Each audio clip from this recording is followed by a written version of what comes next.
हाँ, वही जीवन भर धन धन, एक दिन हो जाएगा निधन। महाराज जी, क्या ब्रह्मचर्य वाकई बहुत ताकतवर होता है? ब्रह्मचर्य हम अपनी डेली दिनचर्या में कैसे फॉलो कर सकते हैं? महाराज जी, शादी के बाद अक्सर मन भटकता है इधर उधर, तो जी। ऐसे में हमें मन को कैसे काबू में पाना चाहिए? शिव भक्त की दिनचर्या कैसी होनी चाहिए? क्या स्वार्थ में भक्ति करना सही है? बिल्कुल, भाव सहित शंकर जप्यो, जप कुभाव मुनि भाल, कुंभकर्ण आलस जप्यो, अनख जपो दस बाल। आपने बहुत नींद भर के सोया है, पेट भर के खाया, केवल खाया और सोया, कुछ कर नहीं पाया। और अगर आपने माता पिता को खुश नहीं कर पाया तो जीवन में आप 100 भागवत नहीं 1000 भागवत करवा लीजिए, कुछ भी करवा लीजिए, कुछ हासिल होने वाला नहीं। महाराज जी, चंदन लगाने का क्या महत्व है? चंदनस्य महत्पूर्णम पवित्रम पापनाशनम आपदाम हरते नित्यम लक्ष्मी तिष्ठति सर्वदा। एक बहुत सुंदर श्लोक है। अहम हरितो पादैक मूल दाशानुदाशो भवितास्मि भूया मनस्मरेता सुपतिर्गणास्ते गणित वाक् कर्म करोतु काया।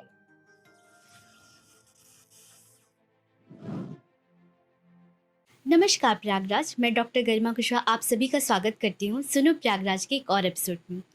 आज का एपिसोड बहुत ही ज्ञानवर्धक और धार्मिक होने वाला है, क्योंकि आज हम बात करेंगे ज्योतिष के बारे में, भागवत कथा के बारे में, एकादशी के बारे में, और साथ ही साथ हमारी दिनचर्या कैसी होनी चाहिए। आपके बहुत सारे प्रश्नों का जवाब भी इस पॉडकास्ट में आपको मिलेगा, तो बिना किसी एक भी सेकंड को स्किप किए आप इस पॉडकास्ट को पूरा देखिएगा। सबसे पहले मैं स्वागत करना चाहती हूँ पूज्य सचिन देव महाराज जी का। महाराज जी, जय श्री कृष्णा, नमस्कार। हरिवंश, हर हर महादेव। जय श्री कृष्णा महाराज जी, आपका बहुत बहुत स्वागत है महाराज जी। धन्यवाद। आपका बहुत मैं धन्यवाद प्रकट करना चाहती हूँ कि आप मुंबई से आए इस पॉडकास्ट में। जय जय। ये हम सभी का बहुत बड़ा सौभाग्य है आपको इस पॉडकास्ट में यहाँ पे उपस्थित हुए आप सभी को बहुत बहुत धन्यवाद कि आप पूरी टीम के साथ इतना स्वागत, इतना आनंद हुआ। महाराज जी, जो सबसे पहला मेरा प्रश्न है आपसे वो ये है कि शादी के बाद अक्सर मन भटकता है इधर उधर, तो जी, जी। ऐसे में हमें मन को कैसे काबू में पाना चाहिए? जी, मन भटकता है, विशेष आजकल का ये प्रश्न होता है। और अगर यदि इधर उधर मन भटकता है तो भैया मन को शांत रखा जाए। यतो धर्मस्य जिज्ञासा, व्याकरण कहता है वृद्धिरादय चदेंगुढ़ा इकोड़ गुड़ वृद्धेन धातुलो प्रधातु के किंगित जितना भी हो सके अपने जीवन को सामवर्तक रखा जाए, अपने जीवन को सुधारने की कोशिश किया जाए। दिनचर्या विशेष अपना अभिभावक के साथ, घर के साथ ध्यान रखा जाए, क्योंकि अगर आप अभी से यहाँ का लोक परलोक अगर नहीं संभाले, यहाँ का लोक गड़बड़ हुआ तो ऊपर परलोक आपका बिल्कुल गड़बड़ हो जाएगा। इसलिए दिनचर्या का विशेष ध्यान रखें, संगत और जितना भी हो सके नियम संयम का विशेष ध्यान रखें। महाराज जी, एक शिव भक्त की दिनचर्या कैसी होनी चाहिए? जी, शिव भक्त की दिनचर्या बहुत अच्छा प्रश्न है।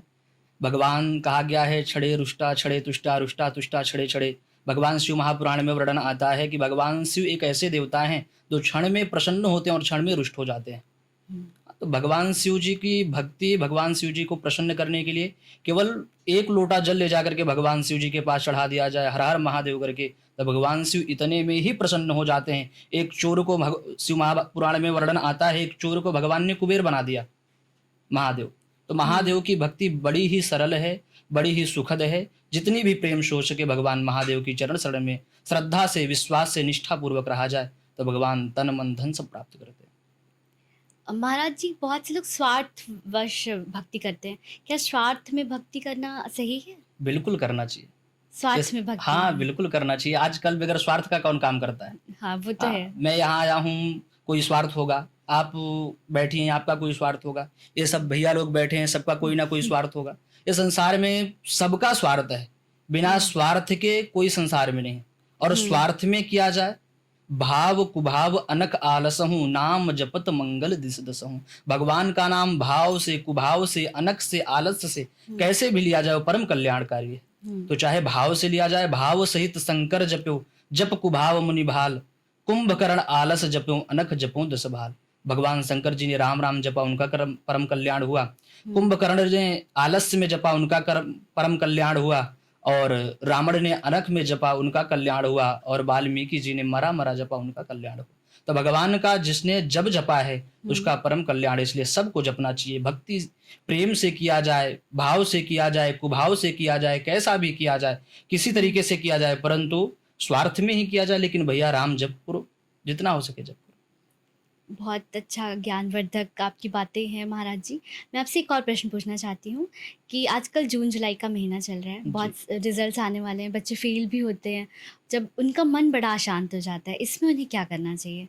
अगर उनको मन बिल्कुल अशांत फिर से दिस द मोरल स्टोरी, फिर से उनको अपने मोरल को, सारांश को देखना चाहिए, देख करके फिर से मेहनत करना चाहिए। वो फेल इसलिए हो गए कि अपने सब्जेक्ट पर ध्यान नहीं दिया। अपने पढ़ाई के समय तो इंस्टाग्राम पे रील देख रहे थे, हाँ, पबजी खेल रहे थे। हाँ, ये बहुत आजकल के हाँ, बच्चे जितना सारे हो इसी में। सके अपने लक्ष्य पे, मोरल पे ध्यान देना चाहिए। जिसने भी लक्ष्य को नहीं ध्यान दिया है, कुछ समय होते हैं जो अध्ययन के समय होते हैं, इस समय इंस्टाग्राम चला लो या पबजी खेल लो। उस समय जितना भी हो सके भगवान के सब्जेक्ट के अनुसार, जो भगवान ने एक सारा मोरल बनाया है, पढ़ने की उम्र में केवल पढ़ा जाए, जितना हो सके पढ़ा जाए। उसके बाद तो धन कमाना ही कमाना है, उसके बाद तो दान करना है, चौथे में कुछ होना नहीं। इसलिए जितना भी हो सके लक्ष्य किया जाए, और लक्ष्य में अपने धर्म को समझ करके, अपने अर्थ को समझ करके अध्ययन किया जाए। यदि माता पिता पढ़ा रहे हैं, कुछ कर रहे हैं, मेहनत कर रहे हैं, आपको कितनी मजबूरी से, कितनी मेहनत करके उन्होंने पैसा कमाया है, अगर वो पैसा आपकी पढ़ाई में, जीवन में लगा रहे हैं, तो उसको आपका एक कर्तव्य है कि माता पिता के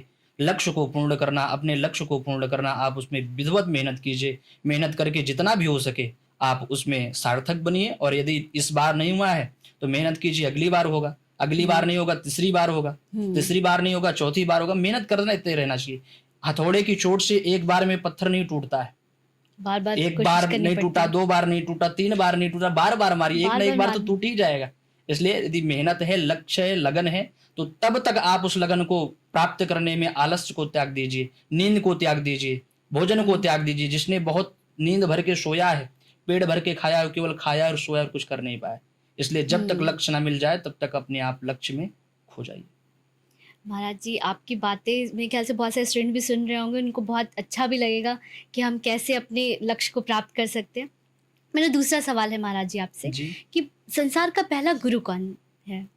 संसार का पहला गुरु तो माता पिता होते हैं, है ना। हाँ। जन्म, बेचारी 9 महीना गर्भ में धारण करके आपको जन्म देती है। जन्म देने के बाद धीरे धीरे आप बड़ा होते हैं, खुद मल मूत्र में सो जाती हैं, आपको स्वच्छ स्थान पे रखती हैं। रखते हैं। लेकिन आज दुर्भाग्य है कि वही माता पिता बेचारे वृद्धाश्रम में जा रहे हैं, थप्पड़ खा रहे हैं, बच्चों मार रहे हैं, उनको कुछ छोटे मोटे सामान लाने हैं तो चिल्ला कर, डांट कर चुप कर देते हैं। ये दुर्भाग्य है। पहला गुरु माता पिता है।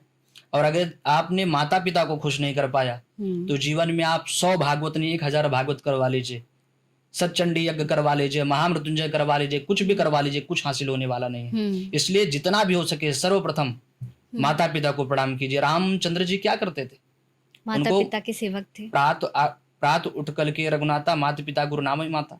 माता पिता को प्रणाम करते थे, माता पिता की आज्ञा मानते थे, जो भी करते थे माता पिता से पूछ करके ही करते थे। और जितना कार्य उन्होंने किया है मर्यादा में किया है, इसलिए उनका नाम है रामचरितमानस में मर्यादा पुरुषोत्तम श्री रामचंद्र जी। रामचंद्र। और किसी को कृष्ण जी के अंदर तो नहीं लगा, महादेव के अंदर नहीं लगा, भगवान ब्रह्मा के अंदर नहीं लगा, विष्णु जी के अंदर नहीं लगा। उनके अंदर क्यों लगा? क्योंकि उन्होंने जो काम किया है मर्यादा में किया है। किसी को मारा भी है तो मर्यादा में मारा है। इसलिए जो भी कार्य करें माता पिता से पूछ कर करें, माता पिता की सदैव आज्ञा माने, बुजुर्गों का, बड़ों का सम्मान करें। महाराज जी, कई बार ऐसा भी होता है कि हम सारी मर्यादाओं का पालन कर रहे होते हैं, फिर भी हमसे कोई गलती हो जाती है। अगर कोई गलती हो जाती है तो फिर हमें क्या करना चाहिए? ठीक है, एक बार गलती हो गई तो माफ कर दिया जाए। एक बार सबकी गलती माफ होती है। इस संसार में एक बार नहीं 1000 बार गलती लोगों से होती है। लेकिन अगर एक बार गलती हो गई है, व्यक्ति अपने आप को स्पष्ट कर रहा है, एक्सेप्ट कर रहा है कि महाराज जी हमसे गलती हो गई या मैम हमसे गलती होगी, उसको क्षमा किया जाए। एक बार गलती तो सबसे भैया होती है ना। इस संसार में कोई भगवान थोड़ी पैदा हुआ है, सबसे गलती होती है। एक बार गलती हुई तो माफ करो, अपनाओ। और संसार में अगर कोई धोखा दे दे तो क्या करना चाहिए? ठीक है, अगर धोखा दे दिए तो फिर जा सिमरन जा, जहां तुझे जाना है जा। जिसमें तुम खुश हो उसमें मैं भी खुश हूँ।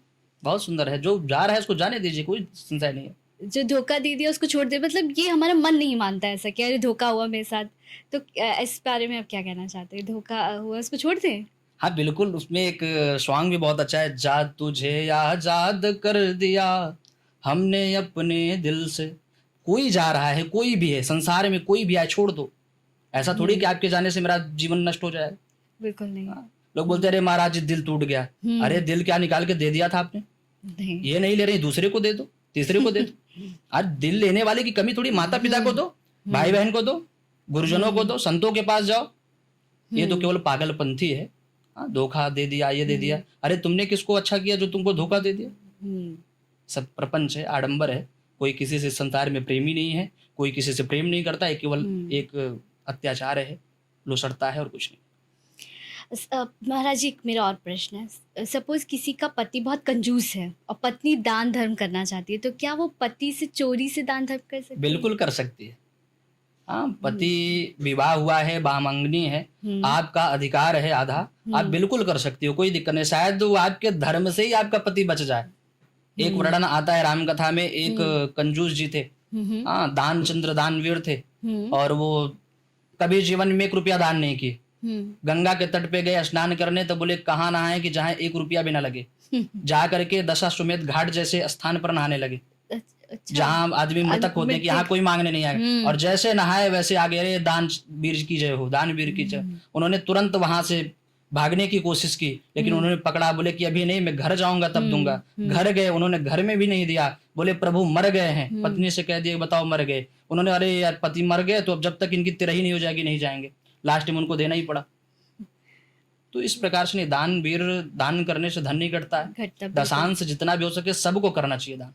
अगर दान नहीं करते तो किसी न किसी रूप में जाएगा, क्योंकि देने वाले का पता नहीं कैसा मन है, पता नहीं कैसी कमाई है उसकी। तो दशांश दान करने में कोई दान नहीं है, सबको करना चाहिए, चाहे वो ब्राह्मण हो, क्षत्रिय हो, वैश्य हो, शूद्र हो, सबको करना चाहिए। महाराज जी, क्या ब्रह्मचर्य वाकई बहुत ताकतवर होता है? बहुत ताकतवर है। ब्रह्मचर्य जैसा ताकतवर कुछ है ही नहीं इस संसार में। आजकल लोग प्रायः उसको खत्म कर दे रहे हैं, हाँ, उसको एक मजाक समझ बैठे हैं। जीवन में सबसे, अगर जीवन की थापक थुआ पाउडर क्रीम लगा के घूम रहे हैं, जीवन की जो असली सुंदरता है वो ब्रह्मचर्य है। जीवन का जो असला ताकत है वो ब्रह्मचर्य है। लोगों को थोड़ी थोड़ी में थकान आ जाती है, लोगों के थोड़े समय में दिमाग काम नहीं करता है, याददाश्त कमजोर हो गई है, लोगों की कुछ भी भावना हो गई, गलत सोचने लगे, चिड़चिड़ापना, ये केवल ब्रह्मचर्य का ताकत है।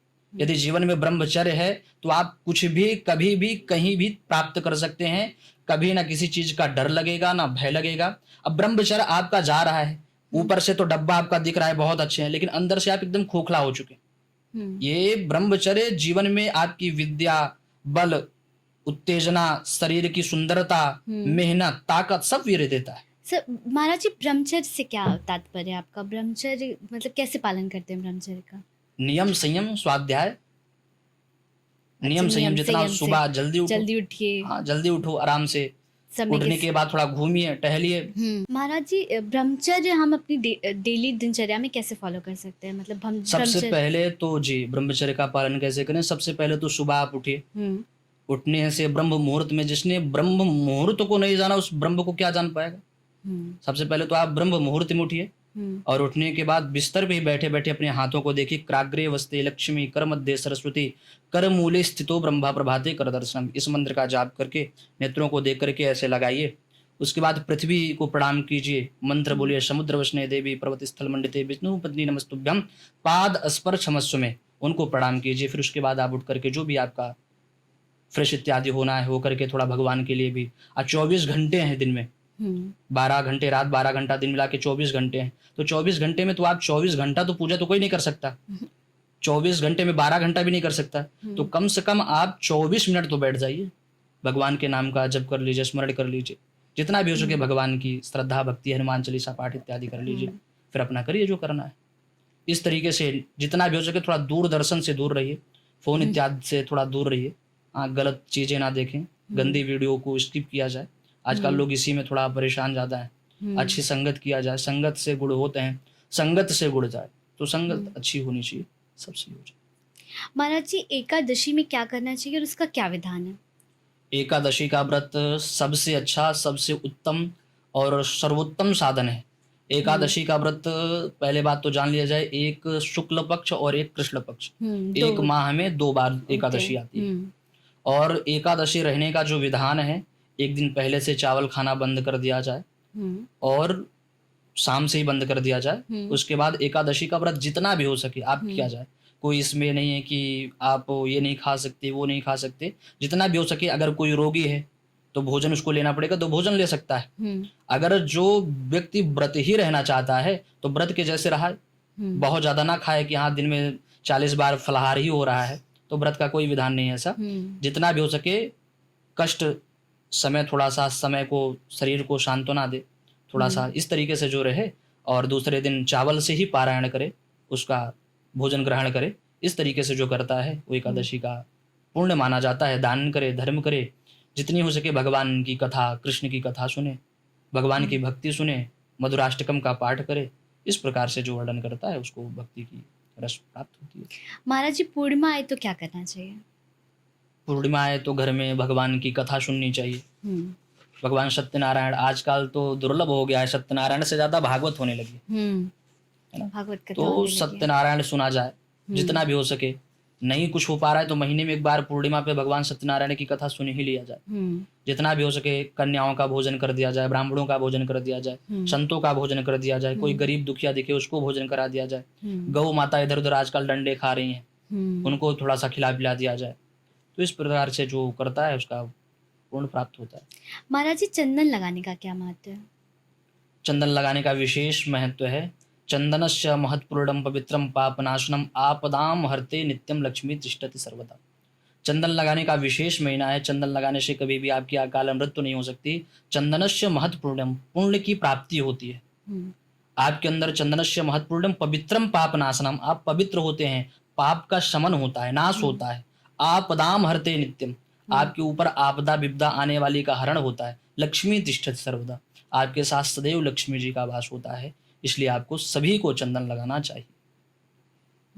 महाराज जी, तुलसी की माला का भी महत्व है बहुत ज़्यादा। बहुत ज्यादा। तो तुलसी की माला जब पहनते हो तो उसके बहुत नियम है कि आप मांस मदिरा नहीं खा सकते और कुछ भी सेवन नहीं कर सकते। इसके बारे में आप कुछ बताएं। जी बिल्कुल। वैसे तो मांस मछली किसी को खाना ही नहीं चाहिए। इंसान होकर के अगर किसी का खून पी रहे हो तो ये आपका हमारा धर्म तो है नहीं। हम बोलते महाराज जी बहुत बढ़िया लगता है, मैं आप मुझे बढ़िया लग रहे हो, मैं आपका खून पीऊं तो कैसा लगेगा? बिल्कुल अच्छा नहीं किसी लगेगा। का खून खराबा करना, मांस मछली खाना, ये बहुत गलत है। हमारे शास्त्र में, हमारे धर्म में 56 प्रकार के भोग हैं। हाँ, ये कमी पड़ गई आपके, और किसी के धर्म में, किसी की उसमें तो नहीं है, लेकिन हमारे उसमें 56 प्रकार का भोग है। बढ़िया बढ़िया एकदम खूब खाइए बनाकर, लेकिन उसमें नहीं आपको मांस मछली में।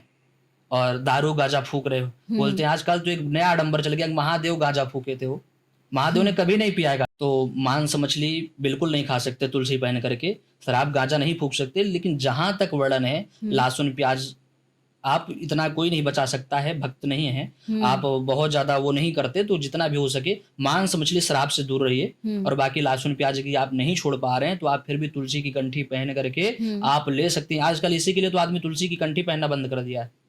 लोग देखते हैं अरे लकड़ी पहन रहा है, ये पहन रहा है। अरे भैया, आपके सोने से ज्यादा इसकी ताकत है। सोने में कलयुग का वास हो सकता है, लेकिन तुलसी अगर आपके किसी भी भोजन में, किसी भी पदार्थ में तुलसी का स्पर्श हो जाता है तो प्रसाद हो जाता है। और प्रसाद यदि कहा जाता है जो जैसा खाए अन्न उसका वैसा रहेगा। यदि हमारे अंदर गया, जीवन में कृतार्थ हुआ, तो हमारी मन बुद्धि विवेक सब अच्छा हो जाएगा। और अगर अंत समय में मर भी गए तो हमें कोई दिक्कत नहीं, क्योंकि तुलसी स्पर्श से स्वर्ग जाने से कोई नहीं रोक सकता। महाराज जी, ऐसा भी देखा गया बहुत से लोग ब्राह्मणों को देख के जलने लग जाते हैं। इसमें आप क्या कुछ कहना चाहते हैं? हाँ, ये जलने इसलिए लग जा रहे हैं क्योंकि कहीं ना कहीं इसमें उनकी तो मानसिकता ही ऐसी है कि वो जल रहे हैं। उनका कोई पुराना दुश्मनी होगा किसी से, इसलिए ब्राह्मणों से जल रहे हैं। लेकिन दूसरी बात यह है कि ब्राह्मण भी बेचारे, क्या किया जाए, ब्राह्मण भी एक फोन पे दौड़े चले जाते हैं। इसलिए जीवन में एक अपना सम्मान होना चाहिए, चाहे वो ब्राह्मण हो, वैश्य हो, शूद्र हो, क्षत्रिय हो। ऐसे तत्काल में कुछ ना किया जाए। जितना भी हो सके एक सिस्टम बनाया जाए, सिस्टम बनाकर काम किया जाए। अपने आचरण को आप उनके सामने ऐसा कुछ व्यवहार ना करो कि आपको देखकर जलन करे। आप एक ब्राह्मण हैं, आपको भगवान तुल्य आदमी मानता है, चरण धुल करके पीता है, तो आप मर्यादा में रहिए। पान गुटखा तंबाकू को बहुत सेवन ना किया जाए। आजकल अभी मिथिला में मैंने कथा किया, वहां बोले महाराज जी यहाँ तो मछली चावल का विधान है। तो ये सब जितना है प्रपंच आडंबर है, ये सब ना किया जाए। दारू गांजा ना फूका जाए। हाँ, अपने संध्या वंदन में ध्यान दिया जाए, संध्या वंदन किया जाए, तुलसी की कंठी धारण किया जाए, शिखा लगाया जाए, वेद शास्त्र को पढ़ा जाए, आरती वंदन किया जाए, इस सब में ध्यान रखा जाए। तो जलने वाले तो लोग सबको जलते हैं देख करके, उसमें क्या कहा जा सकता है। महाराज जी, अगर कोई ब्राह्मण घर में आता है तो हमें उसके साथ कैसा व्यवहार करना चाहिए? अगर आपकी सामर्थ्यता है, आपके अंदर प्रेम है, तो ब्राह्मणों का चरण धुलना चाहिए। घर में छिड़काव किया जाए। जितना भी हो सके आप श्रद्धा भक्ति से पत्रम पुष्पम फलम तोयम, जितना भी हो सके आप जितना सेवा कर सकती हैं आप करिए। कुछ प्रसाद इत्यादि पवाइए, जो भी आपके पास श्रद्धा अनुसार हो आप करिए। हम्म। एक ब्राह्मण का स्वभाव कैसा होना चाहिए? ब्राह्मण का स्वभाव तो सर्वे भवन्तु सुखिनः सर्वे सन्तु निरामया, हम्म। सबका कल्याण, उसमें हमारा भी कल्याण, सबका कल्याण की भावना देखनी चाहिए। इस प्रकार से जितना भी हो सके, आजकल तो लोग पैसों के चक्कर में एक दूसरे का मर्डर करवा दे रहे हैं, ये करवा दे रहे हैं, ये सब ब्राह्मणों का स्वभाव नहीं है। जितना भी हो सके श्रद्धा भक्ति से सबका कल्याण किया जाए।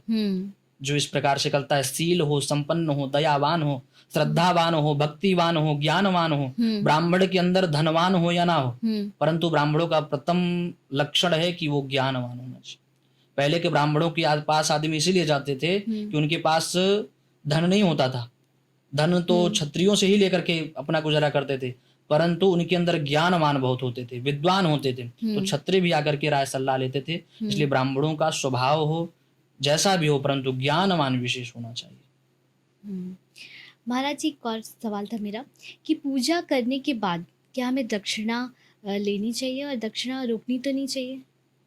हाँ, इसका भी एक विधान है। पूजन कराने के बाद दक्षिणा ब्राह्मणों को तुरंत देना चाहिए। अगर दक्षिणा रुक जाए तो नहीं किया? हाँ, बता रहा हूँ, दक्षिणा रुक जाती है उसका भी बता रहा हूँ, लेकिन पूजन किया जाए तो जितना भी हो सके दक्षिणा तत्काल ही दिया जाए। क्योंकि शास्त्र में भी वर्णन है, नीति संग्रह इत्यादि में वर्णन है कि पूजन कराने के बाद यदि कुछ लोग तो कहते हैं चला पंडित जी अब अगले महीना दे दे भाई, सैलरी आया तक।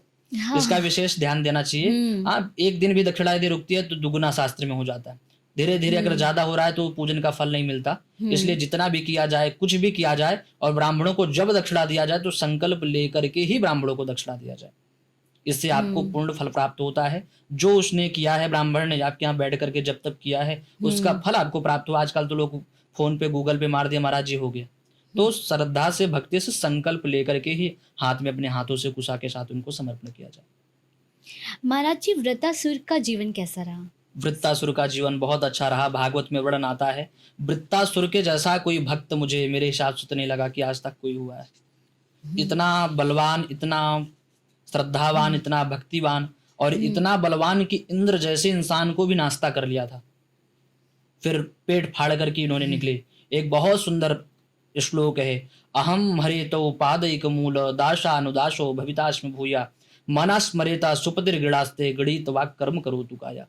उन्होंने इतना सुंदर कहा है कि हे प्रभु, अहम हरेतो पादैक मूल, प्रभु हम आपके दास ना बने, आपके चरण के दास बन जाएं। अहम हरेतो पादैक मूल दासानुदासो भवितास्म भूया, हम आपके दास ना बन सके, आपके दासों का दास बन सके। इस प्रकार से उन्होंने भक्ति की है। और सच में उनके जैसा कोई भक्ति वाला, श्रद्धा वाला, इंद्र जैसे आदमी को जब निकले दोबारा पेट फाड़ करके, उनको भी कहा कि तलवार उठा लो, दधीची मुनि की हड्डी वाली, नहीं तो मार नहीं पाओगे। जा करके तब उन्होंने उठा करके उनका वध किया। तो वृत्तासुर जैसा इंसान, वृत्तासुर जैसा व्यवस्थित करने वाला, श्रद्धा वाला, भक्ति वाला इंसान अभी तक तो नहीं, मुझे नहीं लगा कोई जन्म लिया। भगवान का स्वरूप कैसा है? भगवान का स्वरूप सच्चिदानंद रूपाय विश्वोत्पत्त्यादि हेतवे तापत्रय विनाशाय श्री कृष्णाय वयम नमः। महात्म्य भागवत जी का वर्णन आता है, भगवान सच्चित और आनंद है।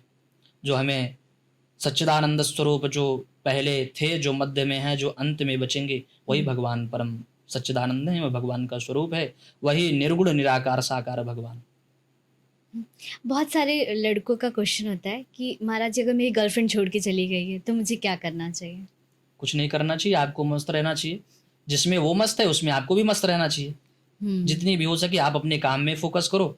आजकल तो ये नियम ही चल गया है, जब से इंस्टाग्राम चला है। कुछ दिन इंस्टाग्राम तो बहुत पहले ही चला है, शायद तब मैं जन्म भी ना लिया रहा हूँ।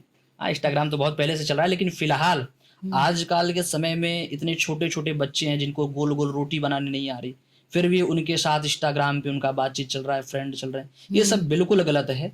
गर्लफ्रेंड छोड़ के भाग गई तो बिल्कुल जाने दो, दूसरी आएगी, तीसरी आएगी, चौथी आएगी, लेकिन ये काम मत करो कि गर्लफ्रेंड आए। एक ना एक दिन विवाह होगा ही होगा। क्यों परेशान गर्लफ्रेंड के चक्कर में? अभी जब तक विवाह का समय नहीं तब तक पढ़ाई कर लो, उसके बाद तो पिताजी खुद ही आपकी एक गर्लफ्रेंड ला के दे देंगे, भैया घूमो टहलो, खाओ पियो, आनंद करो। ऐसे तो लड़कियों का क्वेश्चन होता है कि बॉयफ्रेंड छोड़ के चला गया, उसके बिना जी नहीं पा रहे हैं, तो उसमें क्या करना चाहिए? ये सब झूठा है, बिल्कुल 1% भी सत्यता नहीं है। हम जी नहीं पा रहे हैं, कैसे नहीं जी पा रहे हो? पिताजी मर जाते हैं, माताजी मर जाती हैं, तो रात में सोचते हो कि जल्दी से इनको ले जाकर के जला कर चले आओ, नहीं तो रात भर जगना पड़ेगा। जो तुम्हें जन्म दिया, जो तुम्हें पाल पोस कर बड़ा कर दिया, उसके लिए तो आप नहीं जी पा रहे। उसके लिए तो आपने ठीक है जो होना था हो गया, आप क्या कर सकते हैं, ऐसा आडंबर करते हो। और एक 2 कौड़ी का बॉयफ्रेंड चला गया तो आपको लग रहा है कि अरे ऐसा है वैसा है। बिल्कुल छोड़ दो, जाओ, नहीं तो एक नहीं 50 आएंगे। कामयाब बनो। व्यक्ति कामयाबी के पीछे भागता है। आज का संसार जो है पैसा है, तो गर्लफ्रेंड हो चाहे बॉयफ्रेंड हो चाहे कुछ भी हो संसार का, ऐसा कोई साधन नहीं है कि जो पैसे पे ना प्राप्त हो जाए। संसार में सबसे बड़ा दरिद्र वही है जो निर्धन है। जिसके पास धन है वही सबसे बड़ा आनंदवान है, वही सबसे बड़ा विद्वान है, वही सबसे बड़ा सब कुछ है। लेकिन जिसके पास धन नहीं वही सबसे बड़ा निर्धन है। इसलिए जीवन में धन के पीछे भागा जाए, गर्लफ्रेंड और बॉयफ्रेंड ये प्रपंचों में ना पड़ा जाए, क्योंकि जीवन तो नष्ट हो जाएगा। और लड़कियों भी कितनी होशियार होती हैं कि जब तक रहेंगी इनके साथ तो प्राइवेट के साथ घूमेंगे, उस प्राइवेट नौकरी करता है तो उसके साथ घूम लेंगे, लेकिन विवाह करेंगे, अरे हमारे पापा नहीं मानेंगे, उनको समझ सरकारी दामाद चाहिए। तो सरकारी वाले से तुमको प्यार करना चाहिए था, क्यों किसी के जीवन को बर्बाद किया तुमने। इधर इनका बर्बाद करेंगे, उधर जाके नौकरी वाले के साथ रहेंगे। ये तो ना इधर के बच्चा ना उधर का बच्चा। इसलिए जीवन में सबको सिद्धांत पूर्वक व्यवस्थित पूर्वक रहा जाए, ये सब आडंबरों से दूर रहा जाए। महाराज जी, बड़े बुजुर्गों के साथ हमें घर में कैसे व्यवहार करना चाहिए? उनके साथ प्रेम से रहा जाए, प्रणाम किया जाए, कोई भी कार्य किया जाए पूछ कर किया जाए, अपने से मनमुखी व्याख्या ना किया जाए। कहीं कोई बड़ा का बुजुर्गों को क्या चाहिए, थोड़ा बहुत खर्चे, थोड़े बहुत खाने पीने की चीज, तो जितना भी हो सके थोड़ा बहुत तो कोई भी कर सकता है। इतना साथ दीजिए, कृपा कीजिए उनसे, हर बात कभी कदार बैठिए, आधे घंटे पूछ लीजिए क्या हाल चाल है, कैसे आपका स्वभाव, कैसा, कोई दिक्कत, कोई आपकी चिकित्सा की आवश्यकता, कोई भी कुछ भी पूछिए। अपने दिल की बात कहेंगे, इतनी भी उनको प्रसन्नता है। क्या चाहिए बुजुर्गों को, ये तो चाहिए कि हाँ हमारे बच्चे अच्छे रहें, प्रसन्नता रहे, हमसे पूछ रहे हैं। महाराज जी, पूर्णिमा में कोई अच्छा सा उपाय बताइए जिससे दरिद्रता दूर होती हो। जी, पूर्णिमा में पूरा दिन व्रत रहा जाए, श्रद्धा भक्ति से भगवान का सारा दिन नाम जब कीर्तन संकीर्तन किया जाए। सायं काल के वेला में, गोधूली वेला में भगवान सत्यनारायण की कथा सुनी जाए, भगवान को मीठी खीर का भोग लगाया जाए, और अपने घर में यदि कन्या हैं तो उनको कुछ दान दक्षिणा देकर के प्रणाम किया जाए। और इस प्रकार से जो वर्णन करते हैं उनकी दरिद्रता जल्द ही दूर होती है। एक मंत्र है महालक्ष्मी जी का, ओम ईं ह्रीं श्रीं कमले कमलाले प्रसिद्ध प्रसिद्ध श्रीं ह्रीं श्रीं महालक्ष्मी नमः। इस मंत्र में इतनी ताकत है, कोई भी व्यक्ति हो, किसी भी जात का हो, इस मंत्र का 1 महीना जाप कर ले, गारंटी के साथ से आपको कह रहा हूं कि 110% अगर उसकी कमाई में बदलाव नहीं आ गया तो कहना। ये खुद पर विश्वास किया गया है, खुद से मैं इस मंत्र का जप करके देखा हूं कि विशेष इस मंत्र का लाभ है। इस मंत्र का कोई भी जप करके देखे, दरिद्रता क्या 7 पुष्ट दरिद्रता नहीं आएगी। महाराज जी, हम सब जीवन भर धन धन बटोरते रह जाते, लेकिन मरना तो सबको है एक दिन। हाँ, वही जीवन भर धन धन, एक दिन हो जाएगा निधन, तो बच्चे ले जाकर फूक कर चले आएंगे। हाँ, तो जीवन भर धन धन किया जाए, परंतु उतना ही धन किया जाए, एक जो लिमिट है, एक जो नियम है। प्रथमे नार्जिते विद्या, द्वितीय नार्जिते धनम, तृतीय नार्जिते पुण्यम, चतुर्थीम किम करिष्यति। 4 पन है, 100 साल की जीवन है। तो 50 साल तो पहले आपने सोने में गंवा दिया, क्योंकि 24 घंटे में तो 12 घंटे सोते हैं, उसमें भी कहते हैं अभी आलस से आ रहा है, थोड़ा 10 मिनट रुक जाओ, तो 50 घंटा तो ऐसे चला गया। बचा आपका 50 साल गया तो बचा 50 साल। बचपन के 20 साल कब बीत जाते हैं पता नहीं चलता है। बचे 30 साल, और 80 के बाद तो शरीर काम ही नहीं करता। पहली बात तो बचोगे नहीं, बचोगे तो किसी काम के नहीं बचोगे। अब बचा 10 साल, 10 साल वही पति पत्नी बच्चे परिवार नौकरी चाकरी, इसमें पूरा जीवन चला जाता है। तो जितना भी हो सके, लिखा गया है प्रथमे नार्जिते विद्या, 25 साल तक तो बच्चों को केवल पढ़ाई करनी चाहिए। कोई भी व्यक्ति हो, बच्चे हो बच्चियां हो, 25 साल तक तो पढ़ाई करनी चाहिए। द्वितीय नार्जिते धनम, 50 साल तक खूब धन कमाना चाहिए, जितना कमा सको। उसके बाद फिर थोड़ा धन को भी पीछे करो। फिर प्रथमे नार्जिते विद्या, द्वितीय नार्जिते धनम, तृतीयम नार्जिते पुण्यम। तृतीय में शरण में पुण्य की प्राप्ति करनी चाहिए। खूब तीर्थ जाओ, खूब जगन्नाथ जाओ, खूब जितनी हो सके भक्ति करो, कथा करो, आयोजन करो, खूब कृपा करो। और चौथे में कुछ होने वाला नहीं है। इसलिए भगवान का हाँ, जितना भी हो सके अब खूब भक्ति किया जाए, श्रद्धा किया जाए। एक उम्र के साथ एक जो व्यवस्था बनाई गई है। अब आप सोचो 10 साल में सरकारी सर्विस मिल जाए तो मुश्किल है। हर चीज का एक सिस्टम बनाया गया है। और आप सोचते हो कि बचपन में कमा लें, और जब कमाने का समय आता है तो फिर पागलों की तरह ढूंढते हो, कुछ मिलता नहीं। इसलिए हर चीज का एक सिस्टम है। सिस्टम के साथ, प्रकृति के साथ कोई खिलवाड़ ना किया जाए तो अच्छा ही होगा। महाराज जी, अगर आपसे कोई कथा करवाना चाहता है तो उसका क्या शुल्क है? कोई शुल्क नहीं है। मेरा कोई शुल्क नहीं है, लेकिन जो साथ में रहते हैं अब हम्म। उनका तो शुल्क देना ही पड़ेगा। हम्म। तो वो सब जितने आते हैं लगभग उनसे संपर्क करना पड़ेगा आपको। महाराज जी, हमने सुना है कि आपके पिताजी बहुत बड़े बिजनेसमैन हैं और उनके अंडर बहुत हजारों लोग काम करते हैं। इस बात में कितनी सच्चाई है? थोड़ी सच्चाई है, बहुत ज़्यादा नहीं है। हम्म। अभी लोगों ने इसका अफवाह उड़ा दिया था कि अरे हमने महाराज भी जी बहुत सुना। पैसा लेते हैं, हम्म। कथाएं करते आते हैं तो ऐसा जाते हैं, ऐसा करते हैं। इतना हम्म। नहीं, थोड़े 2 4 5 लोग काम करते हैं। हम्म। हाँ, पिताजी का खुद का एक बिजनेस है नमकीन की। तो घर अच्छा। पे नमकीन की वेस्टली भी नाम से नमकीन की फैक्ट्री है, उसी में सब लोग थोड़ा बहुत काम करते हैं, ऐसा कुछ नहीं। महाराज जी, आपके पूज्य जो गुरु जी हैं उनका जी नाम बताइए आप। कौन है आपके जी, पूज्य आप गुरु जी? सर्च करेंगे पूज्य मलूक पीठ वाले महाराज जी, हम्म। तो कोई ऐसा व्यक्ति ना हो जो संस्कृति से जुड़ा हो और उनको ना जानता हो। हम्म। मलूक पीठ वाले महाराज जी वृंदावन मलुक। के बहुत अच्छे एक संत हैं। हम्म। पूरे देश में उनका नाम है। अगर कहीं संत की बात आएगी तो हम्म। पूज्य महाराज जी की पहले नाम आता है। और जहाँ हजारों लोग पर डे आकर भंडारा करते हैं, खाते हम्म। हैं, और प्रतिदिन महाराज जी के निरंतर सेवाएं चलती हैं। हम्म। महाराज जी खूब दान, खूब कृपा, बहुत सारे हजार हजार गौ माताएं यहाँ भी रेवासा धाम में हर जगह गौ के बहुत बड़े महाराज जी उपासक हैं। हम्म। गौ की बहुत बड़े परम प्रकाशनीय हैं। गौ माता की बहुत सेवा करते हैं। मलुकपेट नाम से आश्रम है, वहीं से मैंने पढ़ा लिखा हूँ, अध्ययन किया हूँ। महाराज जी, आजकल इंस्टा फेसबुक आपको पता है बहुत ट्रेंडिंग है, तो इस ट्रेंडिंग में एक महाराज जी हैं, महाराज प्रेमानंद महाराज जी। जी, तो उनके बारे में आपके क्या विचार हैं? अरे भैया वो कलयुग के साक्षात देवता हैं।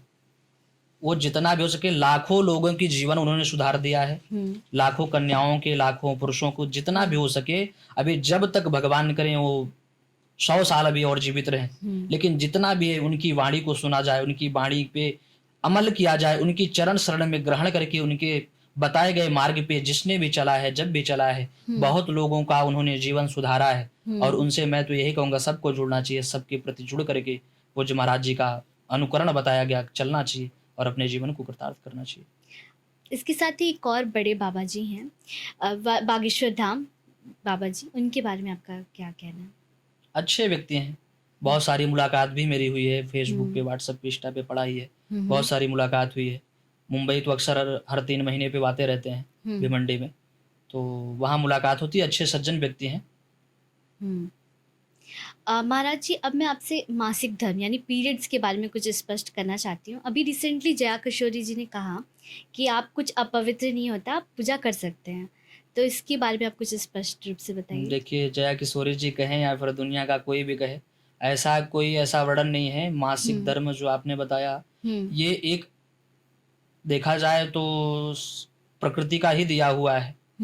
लेकिन फिलहाल इस समय व्यक्ति अशुद्ध ही माना जाता है। अब जो भी कह रहा है तो इसका मतलब वो पागल है, मूर्ख है। ऐसा तो आज तक संस्कृति में मैंने कभी नहीं सुना कि अगर 30 दिन होते हैं, 27 दिन, 30 दिन जो भी हो रहे हैं, 30 दिन में अगर 23 दिन पत्नी बनाकर खिला रही है तो 7 दिन पति को भी बना के खिला देना चाहिए। आराम देना चाहिए, सांत्वना देनी चाहिए। हाँ, कर सकता है। और इसमें बिल्कुल कोई भी पूजन पाठ, कोई भी यज्ञ अनुष्ठान, कोई भी आप कार्य नहीं कर सकती। इसमें महिलाएं अपवित्र ही होती हैं और इसमें बिल्कुल ये सच्चाई है। और जो भी कह रहा है ये फिर झूठा है। महाराज जी, संस्कृति के अनुसार पीरियड्स में हमें क्या क्या चीज़ें नहीं करनी चाहिए? पूजन पाठ नहीं करना चाहिए, यज्ञ अनुष्ठान नहीं करना चाहिए। कोशिश किया जाए कि आपके घर में जितने भी किचन नहीं छूना चाहिए, भोजन प्रसादी नहीं पवाना चाहिए। जितने भी हो सके कोई संत ब्राह्मण आ जाए तो उसको स्पर्श नहीं करना चाहिए। माता पिता की सेवा में कुछ बनाकर प्रसाद नहीं पवाना चाहिए। इस प्रकार से जितना भी अचार खटाई को नहीं छूना चाहिए, जितना भी हो सके बचना चाहिए। महाराज जी, कोई हमसे दूर जाना चाहता है तो हमें क्या करना चाहिए? छोड़ देना चाहिए। ठीक है भैया, जिसमें प्रसन्नता आपकी है उसमें आप प्रसन्न, मैं भी प्रसन्न। क्योंकि रहने से जबरदस्ती किसी को आप रख नहीं सकते। किसी को जबरदस्ती आप चाह कर भी सोचो कि आ जाए, आ जाए, एक बार आ जाओ, अब हम आपके साथ अच्छा करेंगे, ऐसा व्यवहार नहीं होगा। अरे नहीं भैया, वो आपका था ही नहीं। जिसने आपको छोड़ दिया वो आपका कभी था ही नहीं। आपके माता पिता आपको कभी छोड़ेंगे क्या?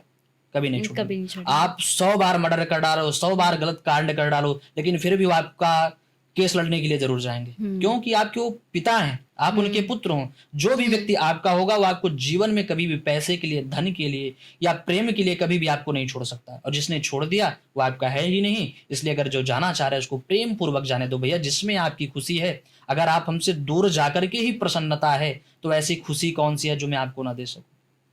अगर वो दूर जाने में खुशी है तो उसको छोड़ दो, जाओ भैया, खुश रहो।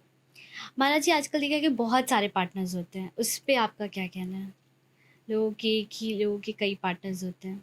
हाँ, तो ये लोग तो नष्ट ही करेंगे, पर लोग भी अपना नष्ट कर देंगे। ये सब रौरव नामक नरक में जाएंगे और वहां इंद्र अच्छे से बढ़िया धुलाई करके इनकी सफाई करेंगे।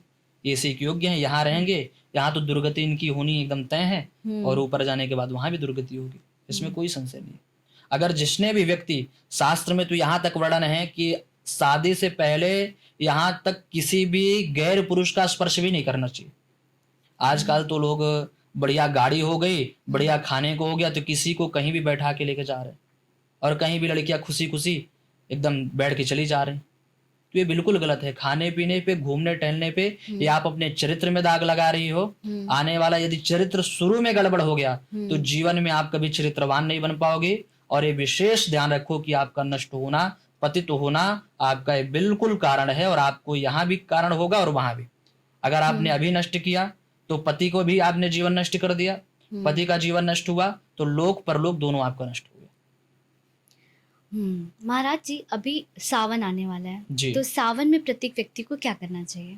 सावन में जितना भी हो सके, 4 सोमवार का सावन है अब की बार, तो जितना भी हो सके भगवान शिव की आराधना करनी चाहिए। 4 सोमवार है, जब आपका मन हो, सामर्थ्यवान है तो 1 महीना अभिषेक करो, अगर सामर्थ्यवान नहीं है तो हर सोमवार कर लो। अगर उसमें भी आप सामर्थ्यवान नहीं है तो आप एक सावन में 1 सोमवार किसी भी दिन, सावन है तो सोमवार, शनिवार, मंगलवार, रविवार, किसी भी दिन आप बैठ करके बढ़िया परिवार के साथ रुद्राभिषेक कीजिए, कृपा होगी। अगर उसमें भी आप, उससे भी बड़ी अगर आपके पास कुछ नहीं, एकदम दलिद्र ही है, तो भगवान को प्रणाम कर लीजिए। महाराज जी रुद्राभिषेक का सावन में क्या महत्व होता है? रुद्राभिषेक का विशेष महत्व होता है, भगवान का दिन होता है, भगवान सब स्थान छोड़ करके भगवान हर प्रकार से भ्रमण करते हैं। जो भी जिस भाव से भगवान को अपने घर में पूजन पाठ यज्ञ अनुष्ठान करता है, उस भाव से भगवान उनके यहाँ जरूर जाते हैं।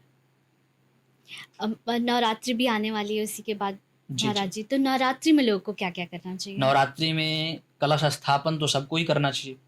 उसके बाद यदि आपके पास भगवान ने सामर्थ्यवान बनाया है तो आपको दुर्गा सप्तशती का पाठ करवाना चाहिए।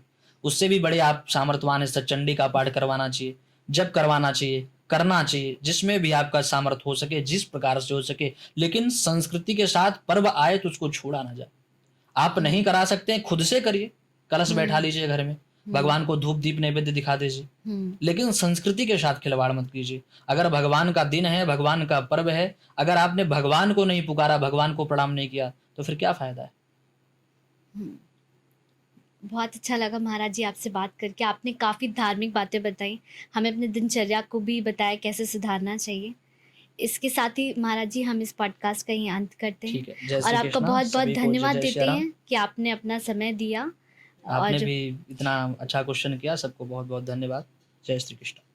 तो जो भी लोग इस पॉडकास्ट को देख रहे हैं और उन्हें हम महाराज जी की बातें अच्छी लगी हों तो शेयर ज़रूर करिएगा। महाराज जी से कुछ प्रश्न पूछना चाहते हैं तो कमेंट करिएगा, और आगे लोगों को महाराज जी के बारे में कोई भी आपको बुक करना है तो महाराज जी से बुकिंग भी कर सकते हैं। ठीक, जय श्री कृष्ण। नमस्कार महाराज जी।